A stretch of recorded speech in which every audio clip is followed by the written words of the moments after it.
শরীরকে সর্বদা সুস্থ রাখতে, সারা জীবন সুস্থ রাখতে শুধুমাত্র 5টি প্রাণায়াম। শরীরকে সুস্থ রাখার জন্য 5টি প্রাণায়াম খুবই জরুরি। প্রথম যেটা আমরা প্রাণায়াম করব সেটা হলো শরীরের মেন যে সিস্টেম পেট, এই পেটকে সুস্থ রাখার জন্য আমাদের যেটা করতে হবে সেটা হলো প্রথমে মাথায় রাখতে হবে লিভার ফাংশন ঠিক রাখতে হবে,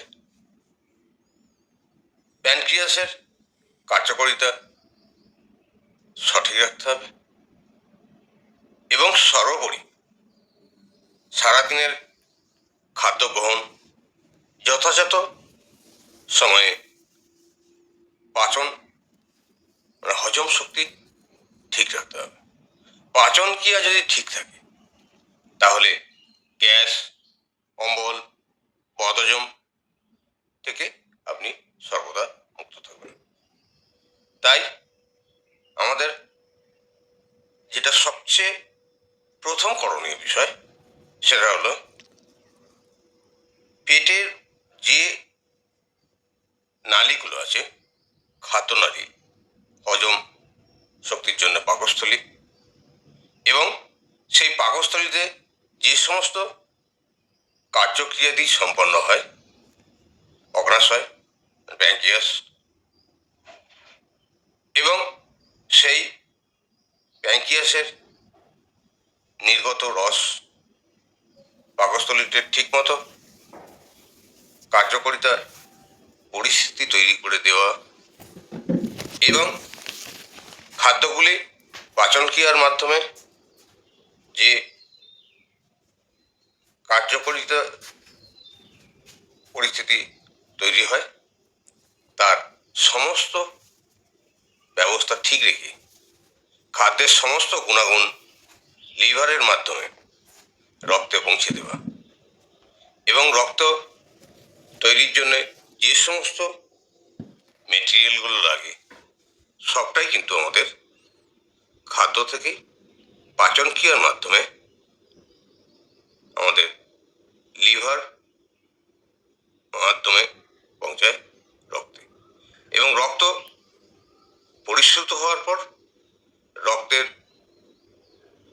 কার্যকরী ক্ষমতা বৃদ্ধি পাওয়ার জন্য সেই রক্তকে হৃৎপিণ্ডে পৌঁছায় লিভার, এবং হৃৎপিণ্ড থেকে সারা শরীরে রক্ত প্রবাহিত হয়ে সমস্ত অঙ্গ প্রত্যঙ্গের কার্যকরী কোষগুলো সক্রিয় রাখা, শক্তিশালী রাখা, এটা আমাদের বিষয়।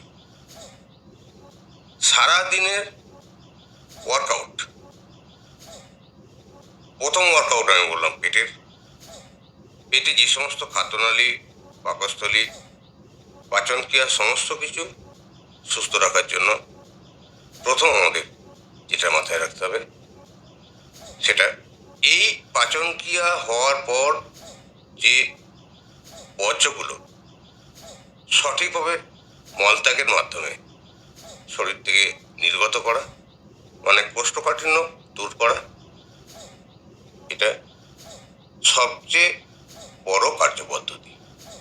খাদ্য গ্রহণ, সেই খাদ্যকে পাচন ক্রিয়ার মাধ্যমে পাচন শক্তি বাড়ানোর প্রয়াস এবং সেই খাদ্যের বর্জ্যগুলোকে সঠিক সময়ে মলত্যাগের মাধ্যমে বহির্গত করা, এই সমস্ত প্রক্রিয়াটি প্রথম গুরুত্বপূর্ণ বিষয়। তার জন্য আমাদের যেটা করতে হবে সেটা হলো কপালভাতি। এই কপালভাতি প্রাণায়ামটি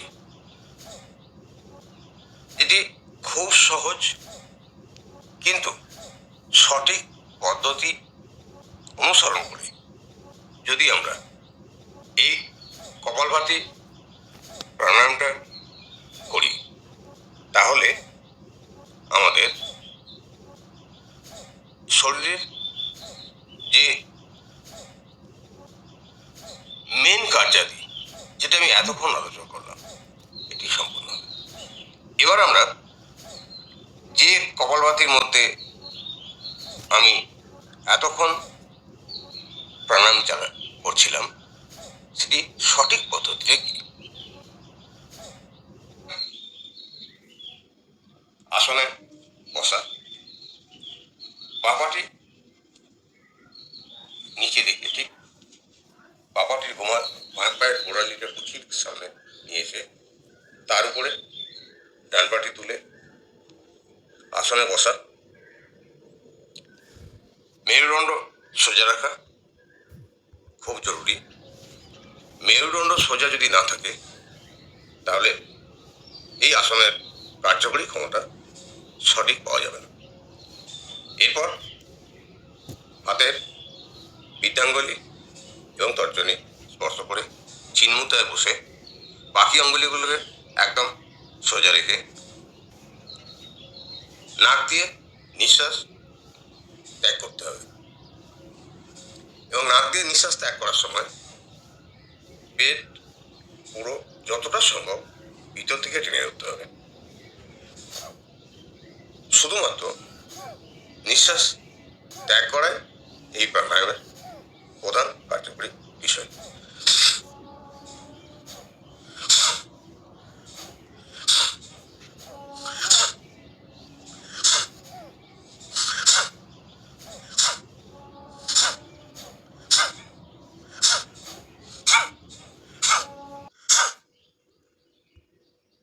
মোট 12 রাউন্ড।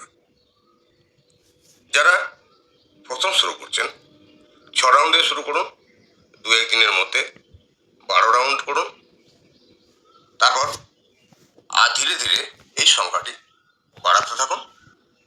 যদি আমরা 2 মিনিটে নিয়ে যেতে পারি, সেটি 1 মাসের মধ্যে।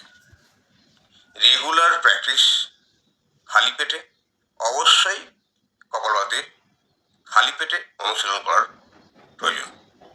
খালি পেটে যখন আপনি এই কপালভাতি কার্যটি করবেন, তাহলে রেগুলার প্রভাতে করা খুব উপকারী। যদি প্রভাতে না সম্ভব হয়, তাহলে অন্তত খাদ্য গ্রহণের 4 থেকে 5 ঘন্টা পর এই প্রাণায়ামটি করা প্রয়োজন। যতটা সম্ভব শ্বাস যে প্রাণায়াম নাক দিয়ে নিতে হবে এবং ভ্রমণের মতো আওয়াজ করতে করতে থাকতে হবে।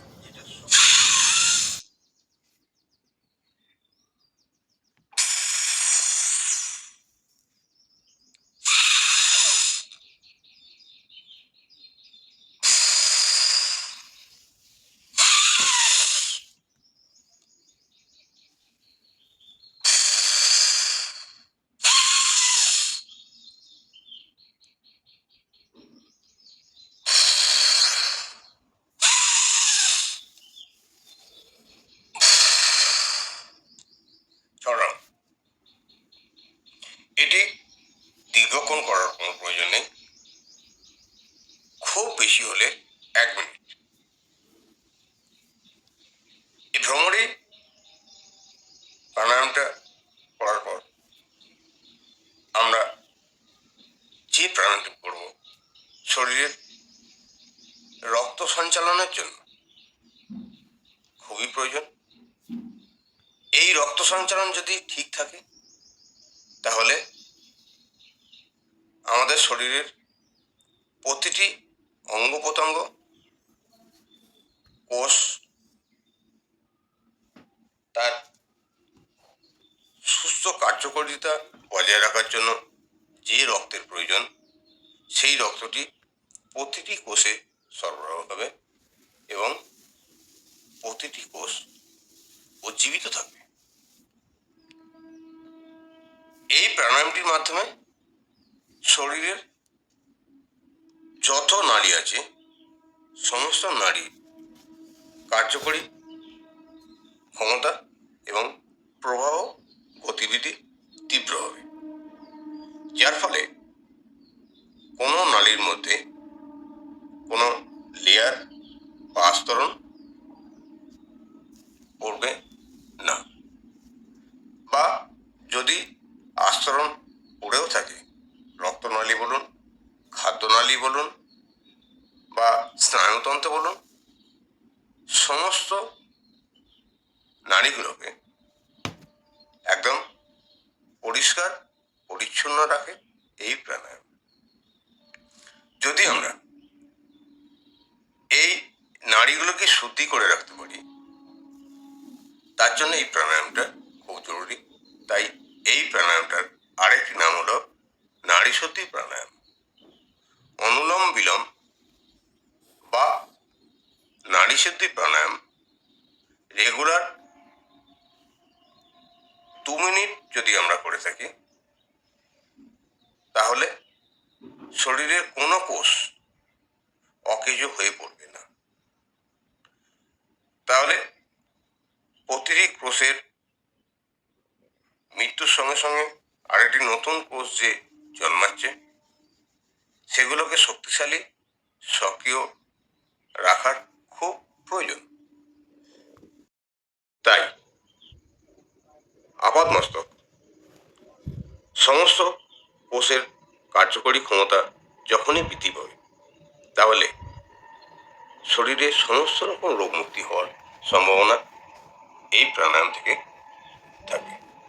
তাহলে আমরা অনুলোম বিলোম বা নাড়ি শুদ্ধি প্রাণায়ামের মাধ্যমে আমরা শরীরের সমস্ত কোষকে সক্রিয় রাখার যে প্রক্রিয়া কার্যাদি সম্পন্ন করব, সেই প্রাণায়ামটি হলো অনুলোম বিলোম এবং অথবা নাড়ি শুদ্ধি প্রাণায়াম। এই অনুলোম বিলোম বা নাড়ি শুদ্ধি প্রাণায়ামের মধ্যে আমি এতক্ষণ ছিলাম, যে প্রাণায়ামটা করছিলাম, সেই প্রাণায়ামটা নিয়মটা কি? সঠিক নিয়মে যদি প্রাণায়াম করা হয়, তাহলেই কার্যকরী ক্ষমতা বৃদ্ধি পায়। তাহলে আমরা আসনে বসলাম, বসে একটি হাতের আঙুলি চিন মুদ্রায় রেখে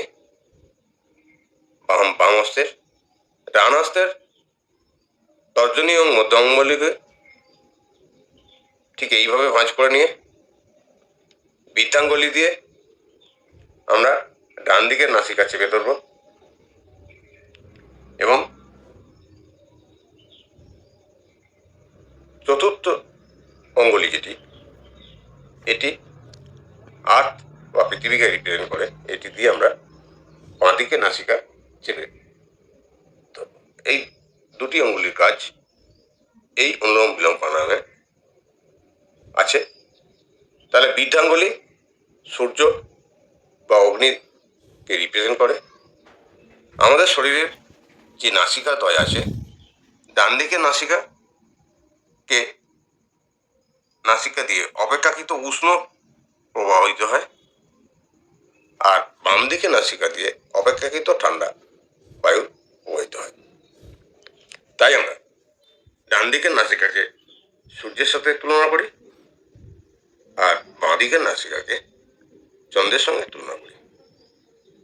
অনুলোম বিলোমে প্রথম আমরা বৃদ্ধাঙ্গুলি, যে অঙ্গুলিটি সূর্যদেবকে নিয়ন্ত্রণ করে, সেটি দিয়ে ডান দিকের নাসিকা চেপে ধরলাম, নিয়ে বাঁ দিকের নাসিকা দিয়ে শ্বাস গ্রহণ করলাম যতটা সম্ভব।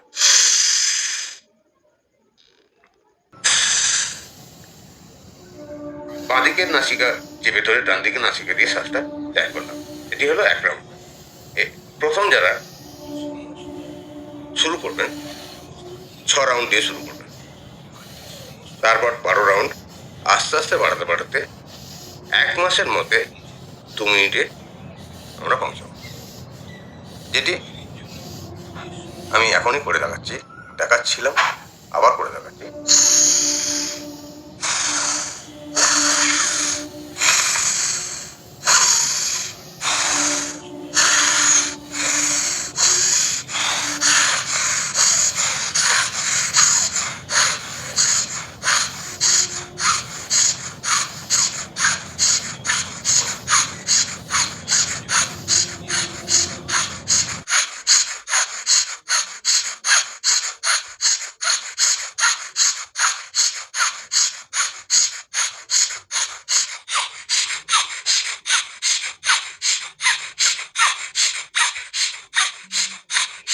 এই ফাইনাল স্পিডটা আমরা অবশ্যই 1 থেকে 2 মাস 6 থেকে 12 রাউন্ড করে প্র্যাকটিস করার পর ফাইনাল সেটা করব।